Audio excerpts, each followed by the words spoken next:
আমরা আমাদের নিজেদের জীবন নিয়ে ভাবি একটা, কল্পনা করি একটা, কিন্তু বাস্তবে আমাদের সাথে ঘটে ঠিক তার উল্টোটা।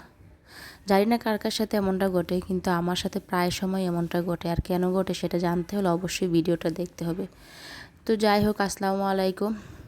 দেখে বুঝতে পারতেছেন সাবিয়ার বাবা এখানে কি করতেছে। আসলে ছোট্ট একটা ব্যাংক আমি এটা রাখছি, শুধু সাবিয়ার জন্য টাকা জমাইছি। ছোট হলেও কিন্তু এটাতে যা টাকা ছিল আলহামদুলিল্লাহ, আমার মাম্মামটাকে নিয়ে একটা প্ল্যান ছিল, সেটার জন্য আমার এই টাকাটা রাখা। আর আপনারা যারা আমাদের ভিডিওটা দেখেন সব সময়, তারা অবশ্য জানেন যে সাবিয়ার জন্য আমি আলাদা করে কিছু টাকা সব সময় গুছিয়ে রাখি, এই আর কি। তো যাই হোক, এখানে হচ্ছে যে সাবিয়ার বাবা ব্যাংকটা বলতেছে যে দেখো, এখন আমরা এখানে আসছে, অনেক কিছু কেনাকাটা করতে হবে, সাবিয়ার জন্য যা প্ল্যান করছো সেটা পরে কইরো, এখন এই টাকাটা দাও। তো উনি হচ্ছে ওইটা তো খুশি মনে উনি খুলে ফেলছে, ব্যাংকে ফেলছে, ওনার টাকাগুলো নাকি লাগবে এই আর কি। তো অবশ্য নিজের তো লাগবে না, আমাদের সংসারের জন্য লাগবে, কেননা এক জায়গা থেকে আরেক জায়গায় আসছি, নতুন করে সংসারটা আবার শুরু করছি। আমাদের একটা সময় সব কিছুই ছিল, আর সেটা নিয়ে অবশ্যই আমি আপনাদের সাথে বলবো, কিন্তু আমাদের সমস্যার জন্য সব কিছু আমরা বাদ করে আর কি নতুন করে আবার সংসারটা শুরু করতেছি। তো যাই হোক, নতুন সংসারের জন্য কিন্তু অনেক কেনাকাটা করার লাগে। কোনো আসলে সংসারে কিন্তু লাগে না বলতে কোনো কিছু নাই, এটা লাগে ওইটা লাগে, প্রতিদিন কিছু না কিছু প্রয়োজন হতেই থাকে। তো যাই হোক, আর আসার পরে জার্নি করে এতটা খারাপ লাগছে যা বলার বাইরে, রান্না করে নেই। তো ভাবলাম যে বাজার করার আগে একটু খেয়ে নিই। তো এখানে হচ্ছে আমি চিকেন পোলাওটা নিয়েছি, ওইটা হচ্ছে আমিও খাচ্ছি, সাথে সাবিয়াকে খাইয়ে দিতেছি আর কি। তো সারাদিনের জার্নি করলে আমার খুবই খারাপ লাগে, 2-3 দিন মনে হয় না যে একটু রান্না করি, এরকম একটা অবস্থা। কার কার জার্নি করলে খারাপ লাগে অবশ্যই বলবে। তো এখানে মা মেয়ে মিলে খেয়ে নিচ্ছি, আর সাবিহার বাবা হচ্ছে উনি আগেই খেয়ে নিছে। আর সাবিয়াকে কোথাও গেলে আমার একটা অভ্যাস, ও আগে খাইলে তারপর হচ্ছে আমি নিজে খাইতে পারি, ওকে রেখে আমি কখনো আগে খাইতে পারি না, আগে ওকে আমি নিজের মন মতো করে খাইয়ে দিই, এই আর কি। তো আসলে বসে খাচ্ছি আর ভাবতেছি যে কী কী কেনাকাটা করব। আর অবশ্যই আমরা তেমন কিছু কেনাকাটা করিও নাই, খুব অল্প জিনিস দিয়ে সংসারটা শুরু করতেছি। আর সংসারে কিন্তু কেনাকাটা করতে অনেক কিছুই লাগে, আর সবচেয়ে বড় কথা হচ্ছে টাকারও খুব টাকা থাকতে হয় এই আর কি। তো যাই হোক, নিজেদের যতটা সামর্থ্য আছে ততটার ভিতরেই চেষ্টা করতেছি অল্প অল্প করে কিছু কেনাকাটা করতে, যতটা সম্ভব, এই আর কি।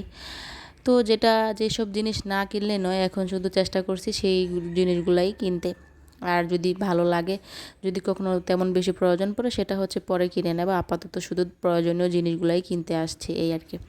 তো এখানে আমরা আসতে হয়েছে, কিছু রান্নাঘরের জিনিসপত্র লাগবে, ওইগুলা কেনাকাটা করতে। আর সাথে হচ্ছে সাবিহারের গাড়ি কিনবে, আমাদের প্ল্যান ছিল যে সাবিয়াকে বাসায় আনলে আগে একটা গাড়ি কিনে দেবো, কেননা ও একা বাসায় থাকবে, আর ওইখানে হচ্ছে সবাই ছিল, তার জন্য কোনো টেনশন ছিল না। কিন্তু এখানে হচ্ছে ও একা, তো ভাবলাম যে মাম্মামটাকে আগে একটা গাড়ি কিনে দেয়। ও তো গাড়িটা দেখে এত খুশি, যখন কিন্তু ওকে আমরা বাজারে নিয়ে গেছি ও কিন্তু প্রচুর কান্না করতেছিল, যার জন্য খাবারটাও ঠিক মতো খায় না। ওর খুব খারাপ লাগতেছিল যে ও একা, আর ওকে একা। বিশেষ করে কিন্তু আমাদের আগে বাসাটা যখন ঢাকায় ছিলাম, তখন ওই ঢাকাটা ছাড়তে হয়েছে আমার মেয়েটার জন্য। ও একা থাকতেই পারতো না বাসায়, এরকম একটা অবস্থা, সারাক্ষণ কান্না করতো। যার জন্য আমাদের সব কিছু আমরা কি বলে বিক্রি করে দিয়ে তারপর হচ্ছে এতদিনে আমরা হচ্ছে সাবিয়া দাদুর বাসায় ছিলাম। তো যাই হোক, এখন আবার নতুন করে শুরু করছি, যেহেতু সাবিয়া বড় হচ্ছে, আর ওকে নিয়েও একটু চিন্তা ভাবনা করতে হবে, এই আর কি।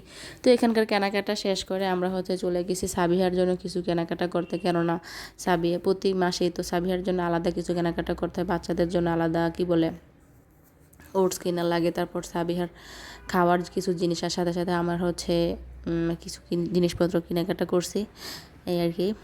তো আস্তে আস্তে আমাদের রাত্রে প্রায় অনেকটা 9টা বা 10টা বেজে গেছে। কিন্তু এসে দেখেন মামামটা কিন্তু ও খুশি, এতটা খুশি ও ছিল না যতটা খুশি। তো যাই হোক, বাজারে গিয়ে সবচেয়ে বড় বিপদে যেটা পড়লাম, যেটা খুব ইম্পর্টেন্ট ছিল, বাসার জন্য পর্দা কিনতে গেছিলাম, ওইটা পাই নাই, তো যার জন্য একটু দেরি হয়ে গেছে।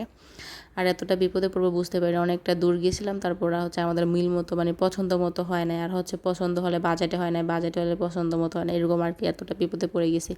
তো যাই হোক, যাদের টাকা পয়সা একটু কম তারাই বুঝবেন এই সমস্যাগুলো, আর যাদের টাকা পয়সা বেশি তারা হয়তো এরকম বুঝবেন না।